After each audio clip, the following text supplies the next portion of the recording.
Pour ce qui est de l'avenir, il ne s'agit pas de le prévoir, mais de le rendre possible, disait Saint-Exupéry.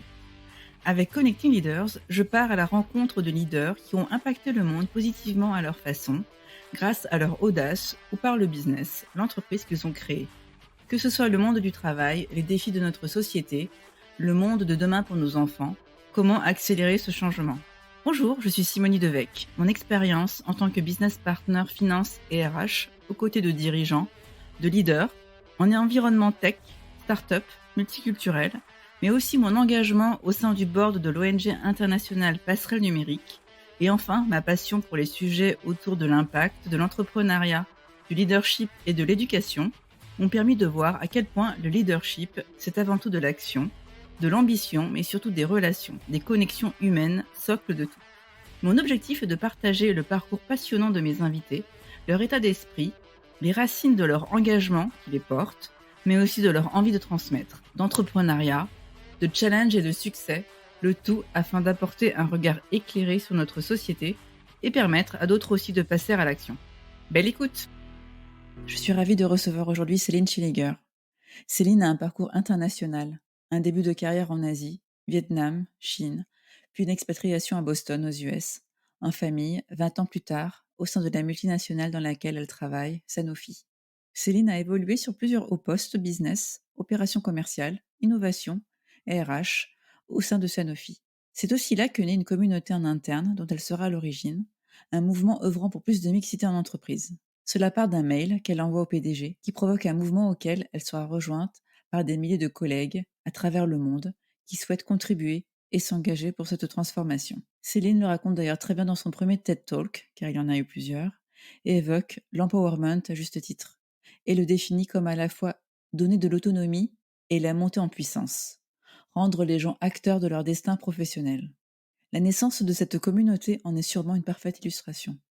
Être acteur du changement, ne pas se contenter du statu quo. Ces remarquables réalisations lui valent d'être récompensée par le journal La Tribune notamment, puis dans Forbes et comme chevalier de l'Ordre du Mérite en 2017.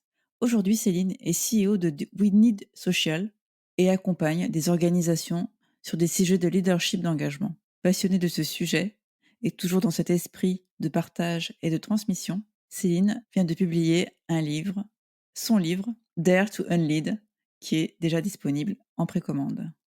C'est parti pour notre entretien avec Céline. Bonjour Céline, je suis vraiment ravie et fière de te recevoir sur ce podcast. Ton parcours est tellement riche en expérience, en audace, rempli de générosité et de force aussi, on peut dire. Alors tout d'abord, Céline, peux-tu nous dire qui tu es? Merci Simonie, je suis vraiment très contente, d'être ici. Alors je suis une, personne qui a une longue expérience en entreprise. Je travaille plus depuis 3 décennies et au cours de cette expérience, j'ai vu à la fois les côtés merveilleux du travail en organisation et des côtés moins efficaces, moins plaisants que j'ai eu à cœur de faire évoluer et donc j'ai développé toute une pratique autour de la notion de changement collectif et c'est ce pourquoi, on discute aujourd'hui. Donc dans ta précédente vie professionnelle, chez Sanofi, tu es à l'initiative d'un mouvement et de la naissance d'une communauté en interne, œuvrant pour plus de mixité. J'aimerais revenir sur la notion d'empowerment, justement et le fait d'être acteur de sa vie professionnelle, que tu évoques très bien dans ton, TED Talk, que je mettrai en lien évidemment. Pourrais-tu nous raconter la naissance de cette communauté? Comment tu expliquerais justement l'engouement, l'adhésion, l'engagement de tes collègues à ce mouvement? Alors, c'est une, communauté qui a marqué le début de mon parcours dans l'engagement et je lui dois beaucoup et elle est arrivée un petit peu par hasard. Enfin, par hasard, oui et non, parce que c'est aussi l'aboutissement finalement d'une réflexion. J'étais dans le monde du travail depuis déjà un certain temps. Les 10 premières années de ma vie ont été passées dans des entreprises plutôt petites, plutôt moyennes, dans lesquelles j'avais l'impression de pouvoir, faire, ce qui était à ma portée, mais sans problème particulier. En particulier, la notion d'égalité de genre, si tu veux, je la voyais un peu comme derrière nous. Je pensais pas que c'était un problème, particulier pour ma génération. Oui, maintenant quand on y pense, c'est un peu désolant de cet aveuglement, mais vraiment je pensais que, ma mère, ma grand-mère et les personnes de leur génération avaient en quelque sorte résolu le problème et donc je fais mon entrée dans la vie professionnelle, je me débrouille, je progresse, je fais des tas de trucs, intéressants, je vais vivre à l'étranger, et cetera donc pas de barrière, me semble-t-il. Et puis je rentre dans la grande entreprise, donc au bout de 10 ans et le début de mon parcours est aussi marqué par, la découverte, les nouvelles, personnes, les nouveaux métiers et cetera. Mais progressivement, je me rends compte qu'il y a un problème enfin il y a quelque chose que je n'arrive pas vraiment à comprendre, qui est une sorte de ralentissement de mon évolution professionnelle, mon parcours, quelque chose que j'arrive pas à maîtriser, qui semble être en dehors de mon champ d'impact. Comment je peux faire? Et en fait, en y réfléchissant vraiment bien, en me documentant, je me dis: «Mais il y a peut-être un problème qui dépasse mon cas personnel et qui est peut-être plus d'ordre systémique». Et c'est un problème qui m'affecte, bien sûr. La position des femmes dans l'entreprise, me semble moins favorable que celle des hommes, ou plus exactement, de certains hommes.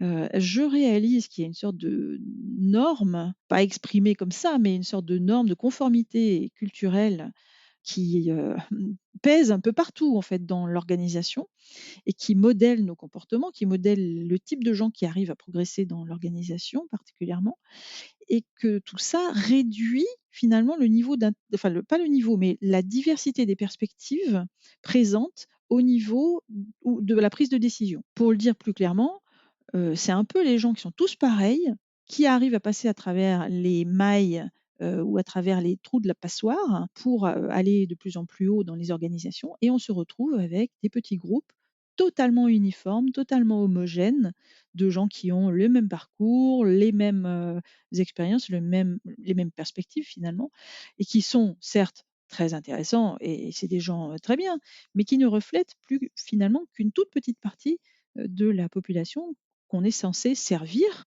la population de nos consommateurs et une toute petite partie de la population interne, donc les salariés.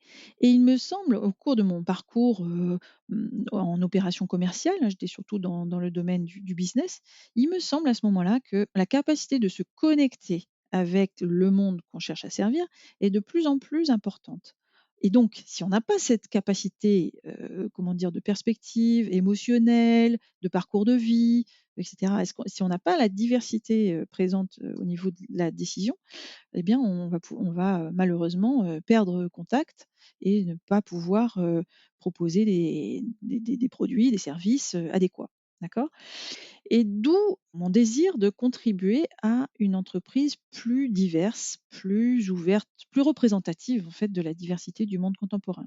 Et donc en 2000 fin 2010, il s'est passé, un petit moment que je raconte, assez souvent qui est où j'écris une lettre au PDG, de l'entreprise pour suggérer justement un mouvement vers plus d'ouverture, de diversité, et d'égalité hommes-femmes justement pour permettre cette diversité, la fameuse lettre qui devient virale, voilà, et qui marque le début d'un mouvement, très positif et très original en fait, surtout on se rappelle c'est en 2011, un mouvement de salariés qui s'auto-forment autour d'un réseau social, donc du digital, qui était encore peu utilisé à l'époque et qui prend en main certains sujets, donc sujet d'évaluation des compétences, de mobilité professionnelle, de représentation des femmes, et cetera et dans une approche elle-même diverse et gender balanced.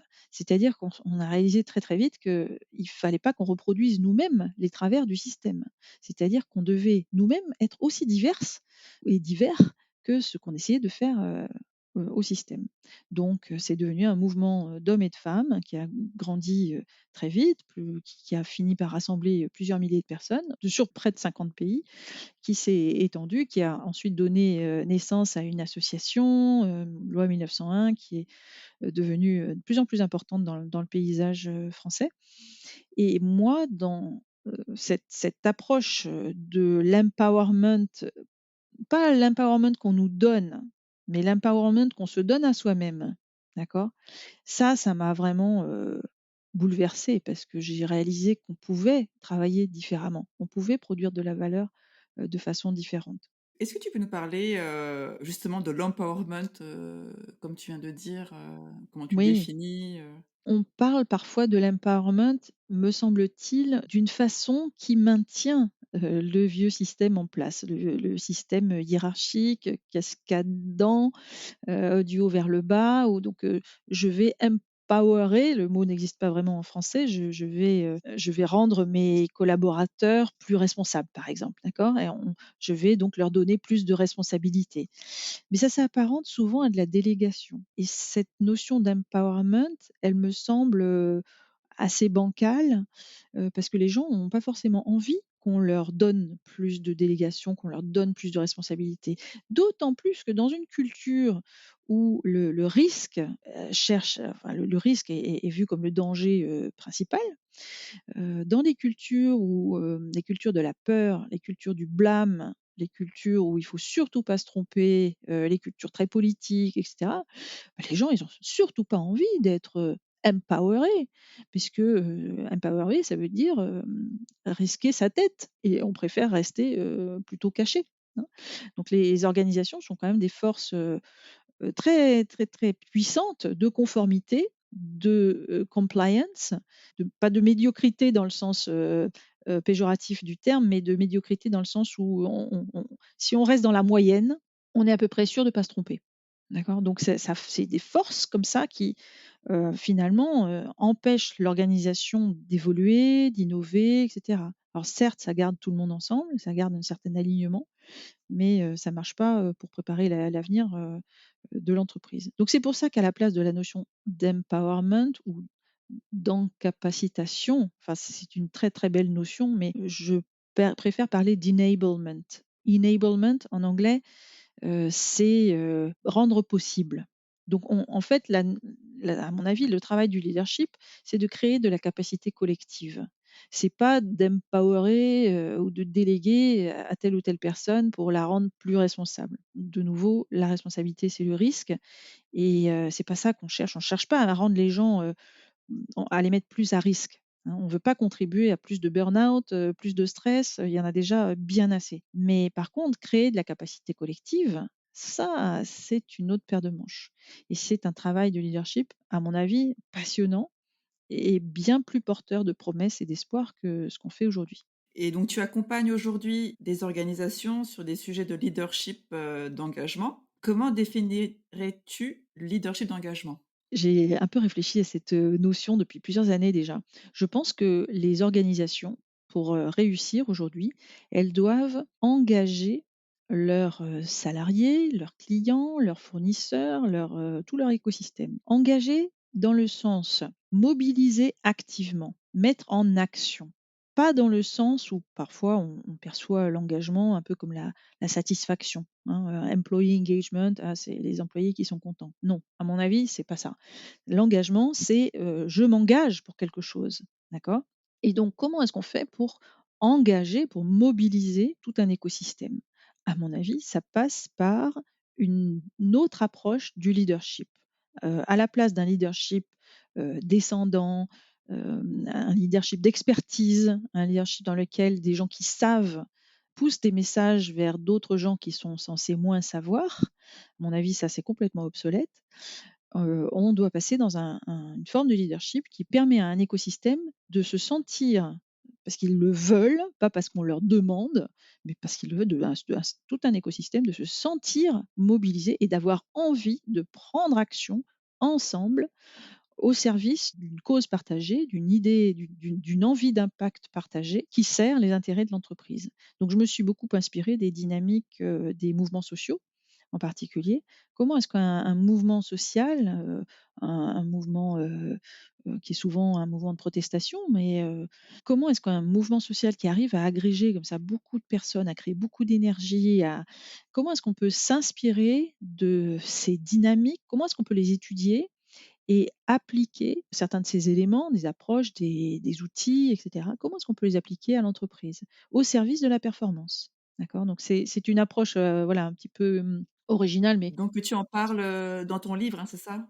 Dans ton livre, Dare to Unlead qui paraît, bientôt d'ailleurs, hein, il me semble, hein? En précommande possible sur Amazon, je l'ai précommandé, ouais. C'est sympa et je raconte, en particulier dans le chapitre sur, l'activisme d'entreprise, à quel point j'ai été inspirée par une personne qui s'appelle Hélène Bevan, qui travaille à la transformation, du NHS, en Angleterre, l'équivalent de la sécurité sociale en quelque sorte, enfin encore plus gros même. Ils gèrent des hôpitaux et cetera et Hélène, a beaucoup étudié les mouvements sociaux depuis très longtemps et avait dit une phrase dans une interview qui m'avait marquée, c'était: «We need to strategize change from a social movement perspective». On doit faire des stratégies de changement dans une perspective de mouvement social et je m'étais dit: «Bon sang, mais c'est bien sûr». Et c'est ce que j'avais perçu dans ce premier mouvement de salariés au service de la diversité, pour la diversité, mais dans un objectif de performance économique et ce que j'ai ensuite reproduit à plusieurs reprises dans l'entreprise dans laquelle je travaillais à l'époque et depuis, comme consultante. Et miracle, enfin c'est pas un miracle, hein, à mon avis, hein, ça s'explique de façon très, très rationnelle, ça marche à tous les coups. C'est remarquable. Cette dynamique d'engagement, de mobilisation, de permettre de surmonter, de dépasser les lourdeurs, habituelles, la bureaucratie, la segmentation, la fragmentation, les jeux de rôle qui se jouent dans l'entreprise et dans lesquels on est un peu prisonnier. Mais, encore une fois, ça demande d'autres approches, d'autres comportements de leadership. Et certains leaders le comprennent tout de suite et pour d'autres, c'est très difficile. Et justement, il y a un gros travail, là-dessus qui ton premier mouvement, c'était en 2011. Là, il y a encore du boulot, quoi, c'est Ouais, ouais, bon, c'était, 2011, c'est à la fois très proche et pas très et loin.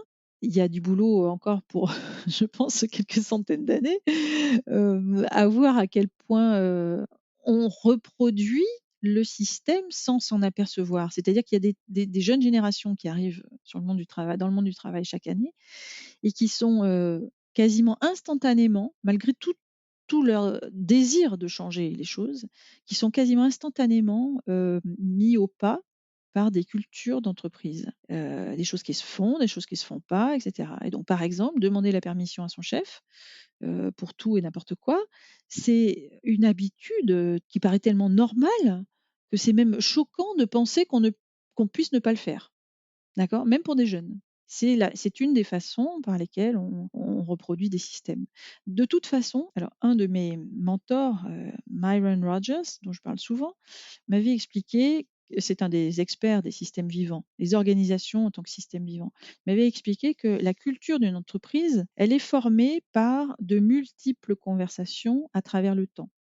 Et au bout d'un certain moment, la culture devient indépendante des personnes qui la composent, des personnes qui composent l'organisation. C'est-à-dire qu'on peut changer les personnes, on peut changer toutes les personnes, toutes les anciennes générations peuvent partir à la retraite, des nouvelles arriver, et cetera. Mais la culture reste la même. Comment on fait pour changer une culture d'entreprise? La réponse, elle tient pas en quelques mots, mais je pense que ça commence d'abord par soi. Ça commence par un travail de, prise de distance par rapport au système pour justement le voir, au lieu de voir juste des personnes, mon chef, mes collègues, et cetera. Faire un effort intellectuel, puis se documenter, hein, il y a beaucoup de choses pour, apprendre ça. Faire un effort pour voir l'aspect systémique. Quels sont en anglais les patterns, les schémas d'interaction? Où se situe la responsabilité? Quel rôle moi j'ai? Est-ce que c'est moi qui ai la responsabilité ou est-ce que je la demande? Est-ce que je dépends de la responsabilité d'autres? Et comment est-ce que je peux changer ou contribuer à changer, ces schémas d'interaction? Et donc c'est ce qu'on avait fait par exemple avec ce mouvement enfin spontané, de personnes, de volontaires, qui disaient: «Bah, on va pas seulement attendre que la RH ou, la direction générale introduise du changement, on va nous-mêmes le proposer et le faire». et ce mouvement est toujours, actif, j'imagine? C'est assez drôle, ça a fait partie de notre apprentissage. Ce mouvement n'est plus actif depuis longtemps sous la forme dans laquelle il est né, puisque quand l'entreprise a officiellement pris position, une fois le mouvement était devenu, très gros et très visible, on s'est dit: «Ah bah, ça y est, on a fini le travail. C'est super, on va maintenant remettre nos propositions à l'entreprise, au groupe de projet, officiel et cetera et en fait, l'entreprise a pris en main effectivement certains sujets, une toute petite partie, et on n'a pas fait finalement grand-chose. Mais c'était une bonne leçon pour nous. Ça nous a montré, moi ça m'a montré en particulier, que l'aspect purement grassroots du changement, il ne suffit pas. Il est important, il est très important. Nous, ça nous a appris, énormément, sur notre propre capacité d'action, sur notre agency, encore un mot anglais, mais pour dire quelle est ma capacité d'action, qu'est-ce que je peux faire vraiment quand je décide de le faire.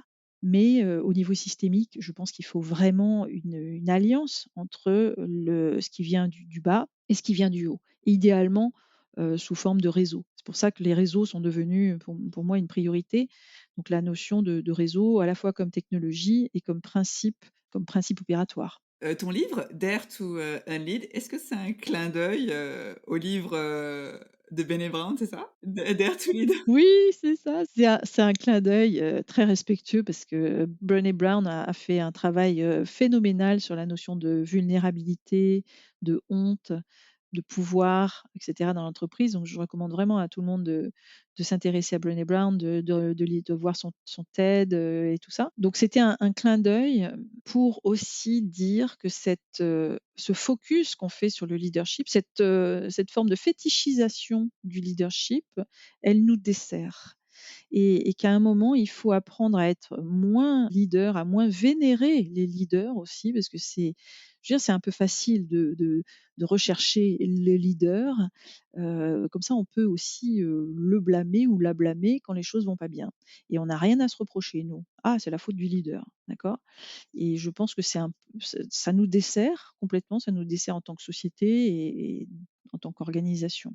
J'entendais l'autre jour une personne me dire, une senior exec, dans une grande entreprise, elle se plaignait de la difficulté qu'on avait à trouver des bons leaders. Mais ça, oui, c'est difficile de trouver des bons leaders si on a cette approche obsolète du leadership. Si on recherche encore quelques individus exceptionnels, les moutons à 5 pattes, qui est fort, qui a du charisme, et cetera, qui est souvent un mec, et je pense que oui, si on continue dans cette voie-là, on aura toujours du mal à trouver, ce genre de super-héros, et en même temps, on ne fait rien pour le collectif, et du coup, on continue à générer ce désengagement des salariés, ce burn-out, cette frustration, et cetera, qui parfois s'exprime ailleurs de l'entreprise, c'est-à-dire dans les urnes, et je pense qu'il est vraiment temps de penser le leadership comme une capacité collective, pas comme un ensemble de compétences individuelles. Donc c'est une capacité collective qu'on peut développer et qui est basée d'abord et avant tout sur la capacité de connecter le collectif entre lui-même, à plus de lui-même. Et cette capacité de connexion, elle demande des compétences relationnelles, des compétences émotionnelles, d'accord? Et tout un travail, relationnel. Quand on voit les leaders qui sont souvent promus dans les entreprises, on voit bien que c'est pas la priorité. Or, ça devrait l'être, parce que c'est ça qui génère du collectif, et il faut, en tant que leader, faire tout un travail, à mon avis, hein, c'est ce que je propose, il faut faire tout un travail d'auto-effacement. C'est-à-dire savoir, et c'est pas juste: «Oh, je laisse faire, je me retire». Non, non, c'est un travail actif et pas facile d'auto-effacement, c'est-à-dire rendre le collectif tellement bon qu'il peut fonctionner sans nous. Le leader se retire. Exactement. Mais c'est un travail actif et difficile sur la durée, mais qui permet de bâtir du collectif, et nous, qu'est-ce qu'on fait après, quand on n'est plus, indispensable? Eh ben, on continue à progresser, à évoluer, à aller, contribuer à d'autres collectifs, et cetera. Justement, j'allais te demander, qu'est-ce qui, selon toi, après 2 ans de pandémie, définit un bon leader aujourd'hui? Et un bon leader d'engagement aussi?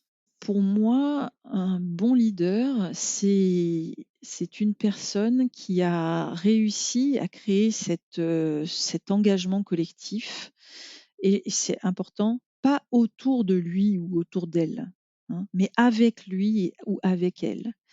C'est quelqu'un qui a partagé, son pouvoir, et en le partageant, qui l'a démultiplié. D'accord? Qui a rendu d'autres personnes aussi, active, motivée, et aussi en connexion, que lui ou elle. Donc c'est pour moi, c'est ça, c'est un leadersh et la pandémie a été à la fois, un énorme problème, mais aussi une énorme opportunité pour, justement se connecter plus en tant que personne à travers nos expériences personnelles et cetera et bâtir du collectif pour aider, pour soutenir, toutes les personnes qui en avaient besoin. Donc ceux qui n'ont pas pris cette opportunité, je dis: «C'est dommage». Il y en a d'autres, hein, on peut bâtir, à partir de n'importe quoi, mais ça a été quand même assez, fondamental et maintenant on voit bien que les problèmes ne s'arrêtent pas, hein, qu'on continue, on est dans la l'essoreuse des problèmes et qu'il faut absolument prendre toutes les opportunités de construire du collectif, de renforcer les liens, et les liens, pas juste les liens habituels, les liens avec les personnes qu'on connaît déjà et qu'on aime déjà, mais c'est, se mettre un peu en déséquilibre, pour aller vers des connexions inconnues. Pour aller vers des champs, qu'on ne connaît pas encore, des personnes avec lesquelles on n'a pas encore l'habitude de discuter, qu'on ne connaît pas encore. Vraiment élargir les perspectives dans une, approche, toujours de curiosité empathique. Tu as passé quelques années, à Boston, au sein de Sanofi. Oui. Est-ce que tu peux nous parler de leadership d'engagement au niveau international, justement, les différences culturelles, si tu avais, des conseils, des tips? Oui, alors c'est une question passionnante, et c'est vrai que, un de mes projets m'a amené donc justement celui qui m'avait amené à Boston, m'a fait, travailler sur une communauté, enfin m'a fait, contribuer à développer une communauté internationale à travers des cultures qui étaient a priori, très différentes les unes des autres, nord-américaines, françaises, indiennes et au début on se dit: «Bon sang quel, défi» parce que c'est quand même pas évident du tout. Mais finalement, on s'aperçoit qu'à travers enfin c'est mon expérience en tout cas, qu'à travers le monde, on a tous vraiment, vraiment, on a tous le désir d'être respecté en tant que personne et de contribuer à quelque chose de plus grand que soi. C'est des émotions, je pense, fondamentales et humaines qui dépassent, nos barrières culturelles. Et quand on travaille sur ce genre de communauté globale, il est important de ne pas, tenter d'appliquer un seul modèle, de ne pas, tenter d'uniformiser les comportements, les réactions, mais au contraire de bâtir sur la diversité. Et au contraire, il faut que les Indiens restent, comme ils sont et comme ça leur convient et les Américains pareil et cetera. Mais bâtir des ponts, construire des opportunités de collaboration et donc c'est pour ça que la diversité, comment dire? Célébrer, créer en fait, des sortes de boîtes dans lesquelles on met les gens, on va mettre la communauté LGBTQ, on va les célébrer, on va faire des à mon avis, ça c'est trop on reste trop au niveau superficiel de la diversité. On n'en bénéficie pas, on n'a pas justement ce pouvoir de la diversité qui se met au service, du business et de l'objectif de l'entreprise. Et du coup, je pense que, voilà, la diversité, en tant que badge, comme, des belles photos de gens, qui ont l'air différents à mettre sur son site web, c'est loin d'être assez. Ça peut même générer une sorte de contre-réaction dans l'entreprise et donc ça, c'est pas bon. Par contre, multiplier les opportunités de rencontres et de co-création entre des gens divers et les gens divers, ça veut pas dire seulement des gens de couleurs différentes ou d'orientation sexuelle différente ou et cetera. C'est aussi des gens socialement différents. C'est aussi, par exemple, travailler sur la connexion à travers les couches hiérarchiques. Combien de fois on a des gens du senior leadership qui travaillent avec des gens qui sont en atelier ou qui sont, dans les boutiques, au comptoir des combien de fois ça se passe? Jamais. Voilà. Et donc, on n'a pas cette cross-section, de l'entreprise, on n'a pas cette diversité d'expériences sociales sur, le travail à faire, sur la perception de ce qui nous arrive en tant qu'organisation et de pourquoi il faudrait agir et c'est cette richesse que je m'efforce d'apporter à travers mon travail et donc par exemple, ces mouvements de volontaires, qui sont, pas juste l'activation des petites gens, mais qui sont la mise en action dans un mouvement de tout le monde, du top, jusqu'au à la personne en première ligne. À mon avis, c'est ça, c'est très porteur de richesse et aussi les réseaux sociaux, internes, l'utilisation de communautés de discussion, cross hiérarchiques et cetera. Et selon toi et d'après tes expériences, qu'est-ce qui fait que les personnes, et les équipes se désengagent? Et quels sont les points de vigilance à avoir peut-être?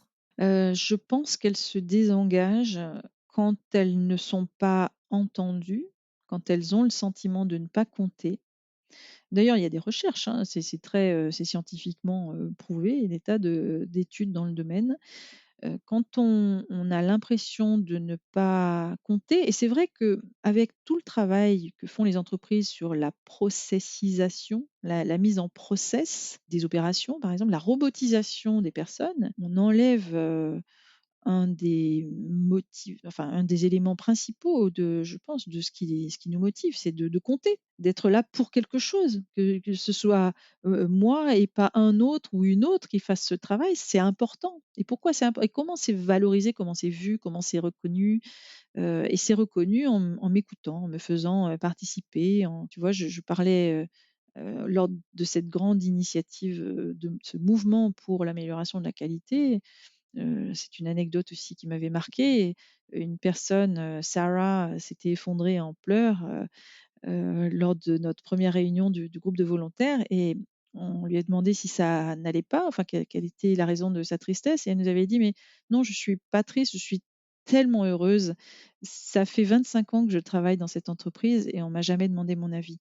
Donc on voit à quel point, justement, donner la parole, montrer qu'on s'intéresse aux personnes, ça change tout, ouais. C'est ça, c'est ça et pas juste pour leur demander, des choses sur, voilà, leur passion, leur goût, leur vie personnelle, mais les faire participer, les faire contribuer à la formation du sens, hein, meaning making, les faire contribuer à réfléchir ensemble à qu'est-ce qui nous arrive, qu'est-ce qui est important, et sans cesse redéfinir le but commun. Faut pas penser que le but est établi une fois pour toutes, que le top niveau, a tellement de certitude, sur ce but que voilà, on va tous y aller et marcher comme une armée. Une entreprise, c'est un système, vivant, c'est un système, composé d'êtres humains et il faut en permanence rendre ce sens non pas seulement visible à travers, la communication, mais perçu, intégré, co-owned. Il faut créer ce sentiment de en anglais authorship, le sentiment de je suis un auteur, je suis un co-auteur du destin de mon entreprise. Pour l'instant, c'est très peu fait.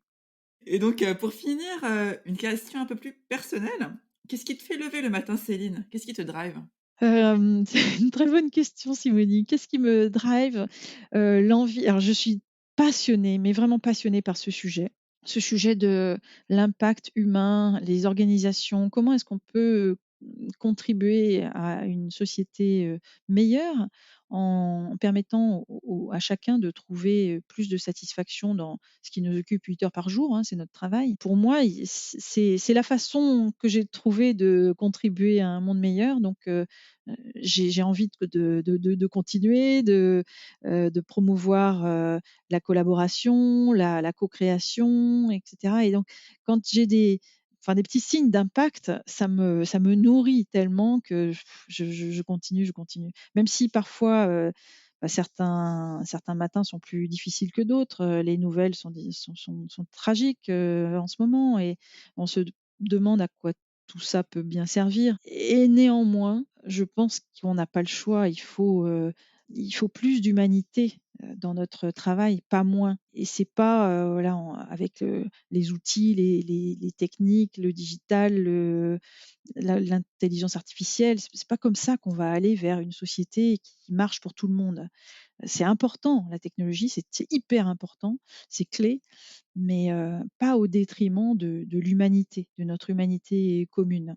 Et donc c'est ça, c'est vraiment ce projet, dans lequel je joue un minuscule, pas une minuscule partie, mais si je le fais pas, qui le fera? Donc mon rôle à moi, c'est de contribuer dans la plus grande possibilité qui m'est offerte.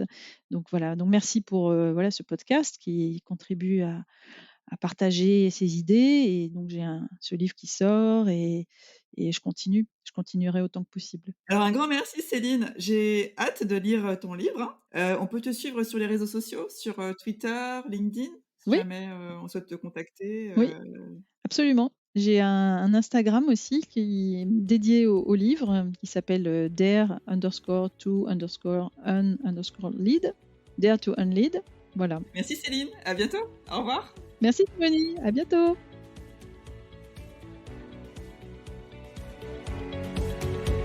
Merci d'avoir écouté cet épisode de Connecting Leaders. Si vous avez aimé cet épisode, vous pouvez soutenir le podcast en vous abonnant sur votre plateforme d'écoute ou en le partageant autour de vous ou encore en laissant un commentaire sur Apple Podcasts. Merci et à très vite.